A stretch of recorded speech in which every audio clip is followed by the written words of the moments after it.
જરા કલ્પના કરો, સવારે તમે એક ભવ્ય મંદિરે દર્શન કરો છો અને થોડા જ કલાકોમાં પાછા આવો છો, ત્યારે મંદિર ત્યાં હોતું જ નથી, ફક્ત અનંત દરિયો દેખાય છે. શું આ કોઈ જાદુ છે?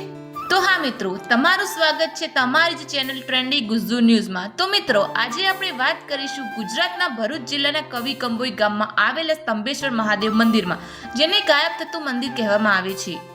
આ મંદિર અરબી સમુદ્રના કાંઠે આવેલું છે, જ્યાં દિવસમાં 2 વાર કુદરત ખુદ ભગવાન શિવનો અદ્ભુત જળાભિષેક કરે છે. હા મિત્રો, હાઈ ટાઈડ દરિયાના પાણી વધતા આખું મંદિર પાણીની અંદર ગાયબ થઈ જાય છે. તો મિત્રો, લો ટાઈડ પાણી ઓસરતા જ 4 ફૂટ ઊંચું શિવલિંગ અને મંદિર ફરીથી બહાર આવે છે. તો હા મિત્રો, સ્કંદ પુરાણ મુજબ ભગવાન શિવના પુત્ર ભગવાન કાર્તિકેય અસુર તારાસુરનો વધ કર્યા બાદ અહીં પાપ મુક્તિ માટે આ પવિત્ર સ્તંભ અને શિવલિંગની સ્થાપના કરી હતી, જેને વિશ્વનંદક સ્તંભ કહેવામાં આવે છે. તો મિત્રો, જો તમારે આ અદ્ભુત નજારો નજરો જોવો હોય તો મુલાકાત લેતા પહેલા ભરતી હાઈ ટાઈડનો સમય ચોક્કસ ચેક કરજો. હા મિત્રો, શું તમે ક્યારેક આ સ્થળની મુલાકાત લીધી છે? કોમેન્ટમાં જણાવો અને આવા જ અદ્ભુત વિડીયોઝ માટે ચેનલને સબસ્ક્રાઇબ કરો.